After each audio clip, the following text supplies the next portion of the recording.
Et si 2026 devenait vraiment ton année?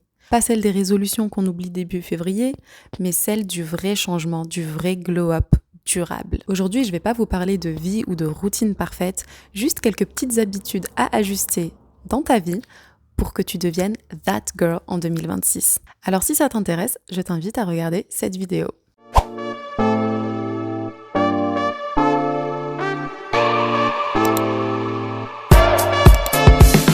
Premier point très important, prenez soin de votre santé, que ce soit la santé physique ou la santé mentale, c'est très important. Sans la santé, on ne peut rien faire dans tous les cas, donc prenez bien soin de votre santé. Mangez bien, diminuez un peu le sucre s'il vous plaît. C'est un conseil que je me donne à moi-même tous les jours. Commencez à prendre des compléments alimentaires. Alors attention, pas des compléments alimentaires qu'on trouve dans n'importe quel supermarché. Vraiment, renseignez-vous, prenez des bons produits, mais voilà, commencez une cure de compléments alimentaires, mangez bien, dormez bien, essayez de dormir tôt, de vous lever tôt, essayez d'avoir minimum 7 à 8 heures de sommeil chaque nuit, c'est très très important. N'hésitez pas à faire un check-up chez le médecin, c'est très important. Commencez votre année 2026 en étant sûr d'être en bonne santé. Allez chez le médecin, demandez-lui un check-up complet, demandez-lui une prise de sang, des analyses, faites vos analyses, vous confirmez que vous êtes en bonne santé, je l'espère pour vous, et vous commencez votre année 2026 sur de très bonnes bases. Faites ce check-up avant fin janvier, s'il vous plaît. Ensuite, on va parler de la santé mentale. Prenez bien soin de votre santé mentale parce qu'elle est tout aussi importante que votre santé physique. Qu'est-ce que je peux vous conseiller pour la santé mentale? Méditez, c'est très important. Le matin, quand vous vous réveillez, ne vous jetez pas sur votre téléphone. Prenez le temps de vous réveiller, de reprendre vos esprits, de méditer 5-10 minutes, c'est très important. Essayez de tenir un journal. Moi, par exemple, j'ai plusieurs journaux que je tiens, voilà, où j'écris vraiment tout ce que j'ai en tête. J'écris tout, je mets tout sur papier et ça me libère. C'est très libérateur en fait de pouvoir sortir tout ce qu'on a pour ne pas justement que ça reste dans la tête, dans le cœur, dans le corps en général. Essayez de sortir tout ce que vous avez, ça va vous libérer vraiment. Moi, j'ai un journal par exemple où je vais dire voilà, aujourd'hui j'étais bien, j'étais de bonne humeur, j'étais stressée, j'étais fatiguée, j'étais triste, j'étais déprimée, j'étais énervée. Et chaque état d'esprit correspond à une couleur et chaque jour, je colorie ma petite case en fait. Et en fait, à la fin de l'année, du coup, vous aurez un résumé de votre année et vous verrez est-ce que vous avez plus été heureuse, est-ce que vous avez plus été malheureuse, est-ce que vous avez beaucoup été stressée durant cette année. Et en fait, ça va vous aider déjà à faire un résumé de votre année, mais aussi à ne pas refaire les mêmes erreurs l'année qui vient. Je tiens un journal aussi par rapport à mes rêves. Est-ce que j'ai plus fait de cauchemars? Est-ce que j'ai plus fait de jolis rêves? Est-ce que j'ai fait des rêves effrayants? Par rapport à mes heures de sommeil, par rapport au nombre de pages que je lis par jour aussi, parce que j'essaye vraiment de lire beaucoup. Donc voilà, tous les jours, je colorie ma petite case. Aujourd'hui, j'ai lu 50 pages, aujourd'hui, j'ai lu 100 pages, aujourd'hui, j'ai lu 0 page, parce que ça arrive aussi. Donc voilà, essayez de tenir un journal. Et en fait, tout ça, ça va vous encourager à être la meilleure version de vous-même. Parce que vous savez qu'à la fin de la journée, il va falloir rendre des comptes, entre guillemets, et du coup, ça va vous encourager. Donc franchement, je trouve ça très important, vraiment de tout mettre sur papier, de tout garder, de remplir des journaux. Franchement, ça, vous trouvez ça, des journaux comme ça, vous les trouvez chez Action vraiment pas cher, quoi. Donc ça vous coûte vraiment rien, et c'est libérateur, et ouais, en fait, c'est une bonne habitude à prendre, voilà. Très important aussi, lisez des livres de développement personnel. Moi, j'ai ma petite pile de livres romans, dark romance, thrillers psychologiques, etc. Mais j'ai aussi ma pile de livres développement personnel. C'est aussi important. Donc, prenez bien le temps, même si c'est moins kiffant, on va dire, que lire des thrillers psychologiques, par exemple. Mais forcez-vous, faites l'effort. Et vous verrez que vous allez tellement en apprendre sur vous-même qu'à la fin, vous allez être content, quoi. Deuxième conseil que je peux vous donner, développez votre créativité. C'est important à notre cerveau, à tous, de laisser libre à notre créativité. Faites quelque chose, exprimez-vous à travers cela. Un dessin, du coloriage, de la poterie, peu importe selon les envies de chacun, mais laissez libre cours à votre créativité, à votre imagination. Exprimez-vous à travers quelque chose que vous aimez. Allez dans un magasin pas cher, achetez des feuilles, de la peinture, 2-3 pinceaux et faites. On n'est pas professionnel, ça ressemblera sûrement à rien, mais c'est pas grave, sur le coup, ça va être très libérateur. Même si à la fin, vous avez de la peinture plein les mains, who cares, ok? L'important, c'est que vous ayez kiffé votre moment, un moment de déconnexion que vous allez avoir, où vous allez penser à rien et vous allez juste, voilà, vous exprimer sur un papier. À la fin, vous serez content de votre petit dessin, quoi. Essayez et vous me dites. Point numéro 3, commence le sport. Bouge-toi. Notre corps est fait pour être en mouvement. Plus tu vas bouger, plus il va te remercier. Alors essaye de trouver un sport que tu aimes. S'il faut, commence plein de sports, même si c'est pour les arrêter un mois après, c'est pas grave, au moins à la fin, tu auras trouvé vraiment ta voie. Ou alors tu peux faire quelque chose de plus doux comme du yoga. Au moins, ça aura permis à ton corps de faire des étirements. Si vraiment t'es pas sportif, au moins marche. Tu sors, tu mets ton casque sur les oreilles, un peu de musique, un livre audio ou juste profite des sons de la nature et ton corps te remerciera vraiment. Et puis après, tu prendras cette habitude et tu pourras plus t'en passer. Alors vraiment, si tu veux te sentir bien, que ce soit physiquement ou mentalement, commence à bouger. Fais du sport. Ensuite, on va parler de développer ses connaissances. Ça, c'est un point très important qui te suivra toute ta vie.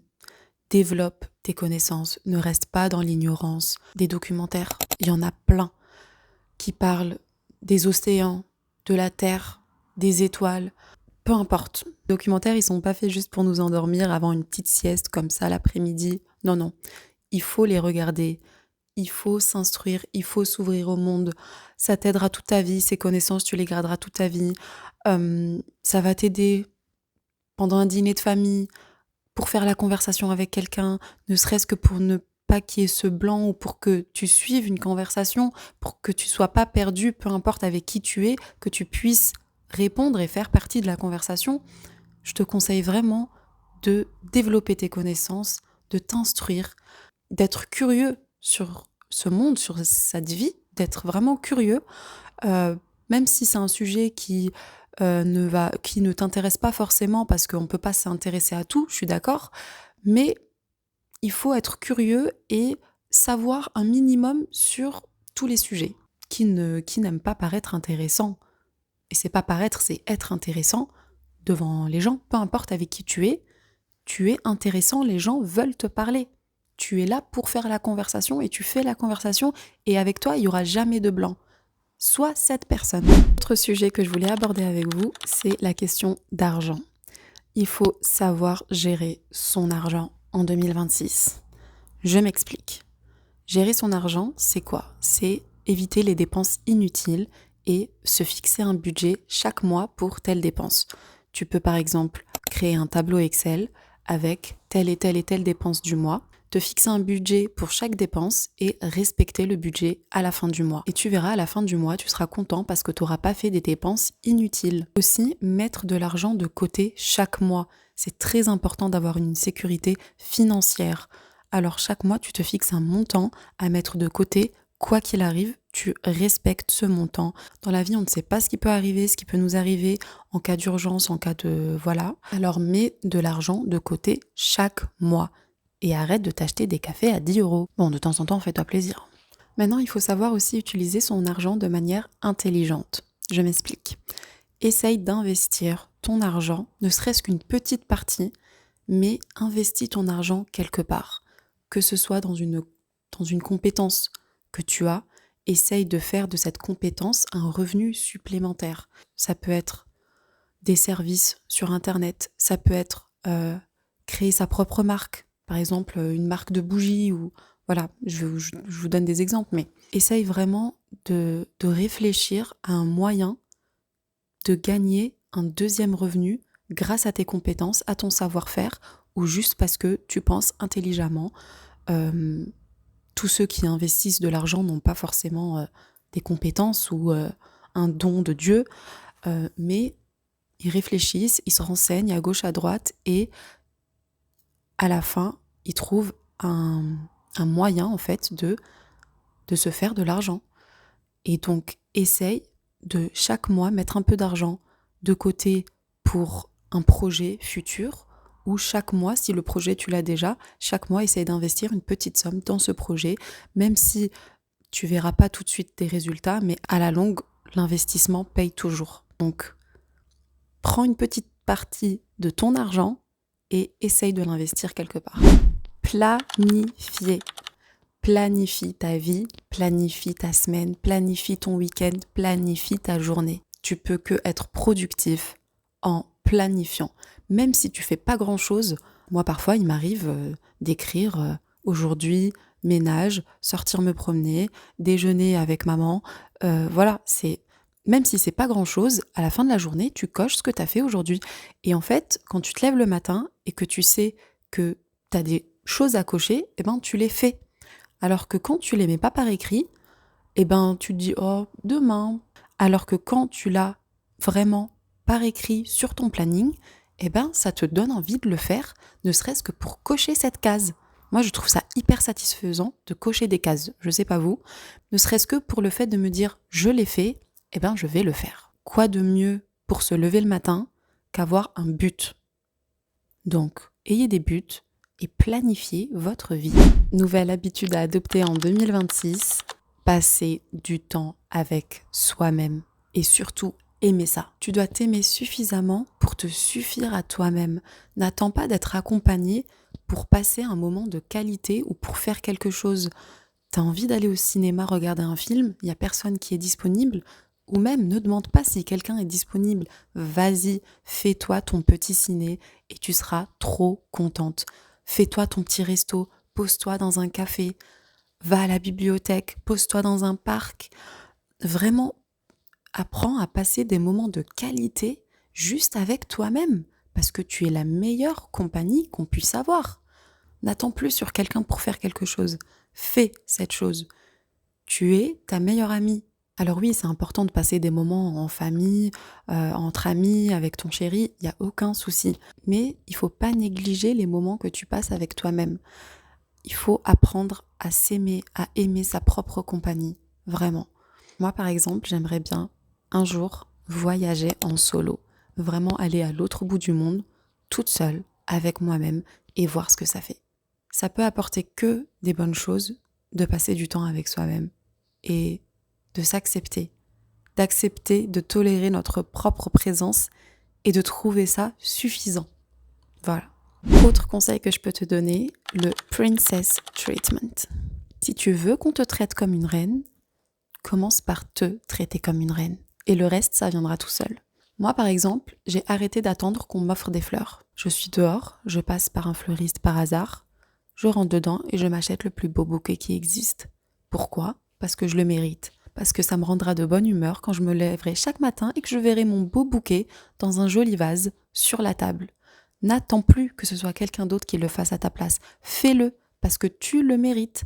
Autre exemple, t'es seul chez toi un soir, fais-toi un dîner 4 étoiles, même si c'est pour toi-même. Cuisine-toi ton plat préféré, allume-toi des bougies et savoure ce plat devant ton feuilleton préféré.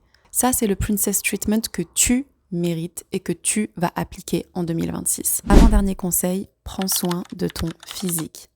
Alors vous pouvez me dire c'est juste un physique, c'est pas important, etc. Mais croyez-moi, ça va vous faire plus de bien mentalement que physiquement. Fais ta skincare tous les jours, utilise de bons produits avec de bons composants, fais des masques pour tes cheveux, essaye d'adopter un rituel quotidien, par exemple quotidiennement skincare, une fois par semaine, masque cheveux, gommage, etc.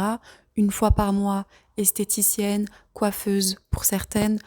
Vraiment, essaye de respecter ce rituel beauté et tu verras, ça va te faire vraiment le plus grand bien. Ne néglige pas l'aspect physique pour toi-même, pas pour les autres. On n'est pas là pour se faire joli pour les autres, on est là pour se faire joli pour nous-mêmes. Quand tu te regardes dans un miroir, tu dois te dire, tu dois te faire un clin d'œil en mode yes, ok, toi et moi on se comprend. Voyez ? Vous devez pas plaire aux autres, vous devez vous plaire à vous-même, c'est le plus important. Donc fais-le et tu verras, tu te sentiras tellement powerful. Dernier conseil pour 2026, last but not least, oser. Vraiment en 2026, ose. Fais ce que tu veux, fais ce que tu as à faire. Lance-toi dans ce projet qui te fait de l'œil depuis des années.